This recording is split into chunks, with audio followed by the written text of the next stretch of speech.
Hello friends, good morning. সবাই কেমন আছো? আশা করছি সবাই ভালো আছো, আর আমিও খুব ভালো আছি। তবে মনটা বেশিটা ভালো নেই, মনটা তো খারাপ। কারণ তোমরাই জানো আজকে হচ্ছে তৃতীয় দিন আমার শ্বশুর মারা গেছে। আমরা যেতে পারিনি, তার জন্য এর আগে দুটো শর্ট ভিডিও দিয়েছি, তার জন্য আর কিছু বললাম না। আর এখানে নিয়ে এসেছিলো এই যে ছোলাটা আমি ঢেলে রাখছি, কারণ এটা তো খেতে হবে। তো তারপরে বাবু ওখানে এসে আমাকে কিছু কথা বলছিল, আর বলার পরে বললাম, তারপরে বলে চলে গেল ও। তো আমি এখানে তো টিফিন খাওয়া দাওয়া হয়ে গেছে, তো এবারে আমি ভাবলাম যে এখন ছোলাটা ভিজিয়ে রাখি, ভিজিয়ে না রাখলে পরে ভুলে গেলে যে খাওয়ার অসুবিধা হবে, কারণ ভিজতে তো অনেকটাই টাইম লাগে, তাই না? তো তার জন্য আমি ভিজিয়ে রাখছিলাম ছোলাটা, যেহেতু শেষ হয়ে গেছে। আর বেশিক্ষণ এখন প্রায় একটু গরম গরম পড়েছে, আর অনেকক্ষণ আজকেকার ছোলা কালকের বা বেশিক্ষণ ভিজিয়ে রাখলে, এখন ধরো এই সকাল 11টা মতো বাজে, আর এই সময় ভিজিয়ে দিলে তাহলে সন্ধেবেলাটা একটু টিফিন করা যাবে। আর ওটা আগের দিন কেটেছিলাম, ওই যে তরমুজটা হাফ খেয়েছিলাম, বাকিটা ছিল। তারপরে ভাবলাম একটু রান্নাতেও বসাতে হবে। রান্না বলতে আমাদের এখানে যেহেতু বলেছি তোমাদের যে এই টোপটা কিনে এনেছিলাম, তো এই নতুন টোপে করে আর আতপ চাল, ওই আতপ চালটা দিয়ে রান্না করব আলু সিদ্ধ, যেমন করে সে। আমাদের এখানে তো কোনো মানে উনান কাটার জায়গা নেই যে মাটির পাত্রে রান্না করব, সেটা তো হবে না।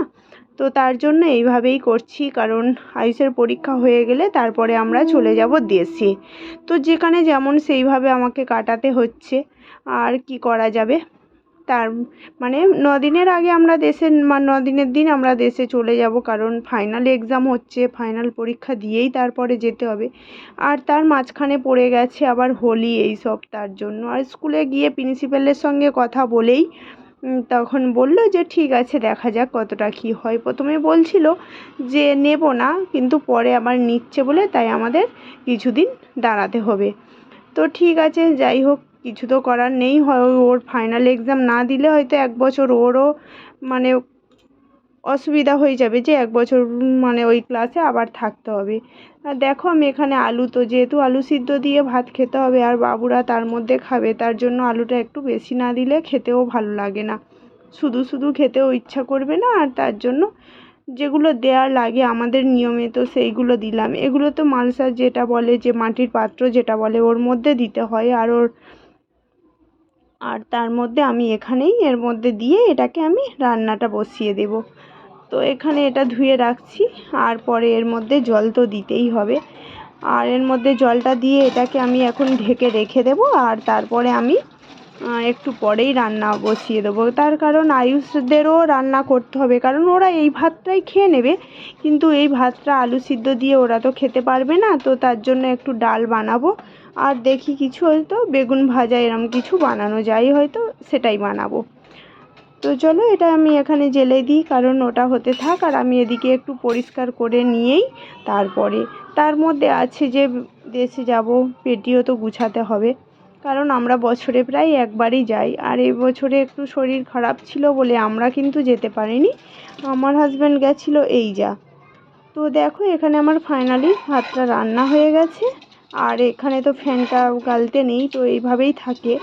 আর আয়ুষদের হচ্ছে আমি ভাজবো একটু বেগুন, আর একটু ডাল বানাবো। তো বেগুনটা এখানে কেটে নিয়েছি, ওরা তো খাবে, তো তার জন্য ওরা নিরামিষ খেয়েই যাচ্ছে, আর আমরা এই রকমভাবেই ভাত খাচ্ছি। তো চলো এর মধ্যে একটু ডালই বসিয়ে দিই, কারণ ডালটা হতে টাইম লাগবে। আর আমার ওটা হয়ে গেছে, ওটা গরমে বসে থাকলে না ভাতটা খুব সুন্দরভাবে হয়ে যাবে। তো তার জন্য দিলাম, আর বাকি এখানে বেগুনগুলো একটু ভেজে নেব।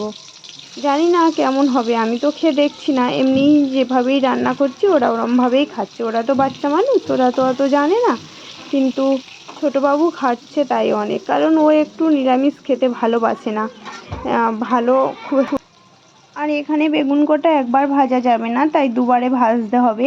আর আমি এখানে নিয়ে নেব ডালটা, আর ডালটা বার করে রাখি, এটা একটু একটু ধুয়ে রাখি। আর এমনভাবে ডালটা বানাবো যেহেতু দুপুরবেলা রাতে খেয়ে নিতে পারে, যেহেতু বাচ্চা মানুষ, দুটো বাবুর জন্য ডাল বানাবো, তা দুবার কি রান্না করব, আমাদের তো সন্ধ্যাবেলা রান্না করতেই নেই।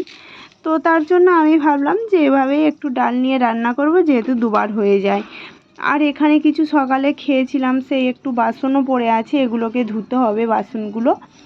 আর তারপরেই ডালটা একটু ভিজিয়ে রেখে দেবো, আর এক সাইডে বেগুন ভাজাটা হতেই থাক। তার মধ্যে আমি মেজে নেব এগুলো ভিজিয়ে রেখে, তার মধ্যে আমি থালা বাসন কোটা মেজে পরিষ্কার করে নেব। ধুয়ে এখানে জল দিয়ে দিয়েছি, আর চলো বেগুন কোটা একবার নিশ্চয়ই এক সাইড হয়তো হয়ে যাবে, আর না হলে যে পুড়ে যাবে আবার। দেখো একবার ভাজা হয়ে গেলে তারপরে আবার দেব। আর কি করব, এখানে জায়গা ছোট না, তার জন্য এরকম। চলো এটা রেখে দিই।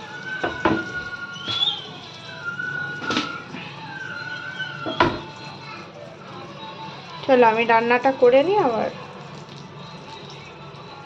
আর দেখো আমার এখানে বেগুনগুলো ভাজা হয়ে গেছে, আর এখানে আমার ডালটাও বানানো হয়ে গেছে। ডাল মুগের ডাল যেহেতু নিরামিষ, আর 5 ফোড়ন শুকনো লঙ্কা আর একটা টমেটো দিয়েই ডালটা বানিয়েছি, আর দুবারের মতো হয়ে যাবে সেভাবেই বানিয়েছি।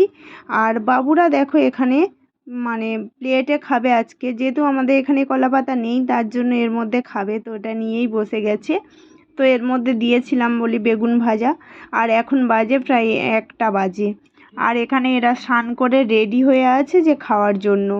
আর বাবু এখানে করছে বদমাইশি, দেখবে বাবুকে দেখাবো। বাবু এখানে করছে মোবাইলটা খুলতে পারছে না, সেটাই দেখছে, আর আমি বলেছি আমাকে দিচ্ছে মোবাইল, কিন্তু ও সেভাবে মোবাইল দেখে না এতটা, তবুও দিই না। চলো আজকের মতো টাটা, সবাই ভালো থেকো, সুস্থ থেকো, বাই বাই।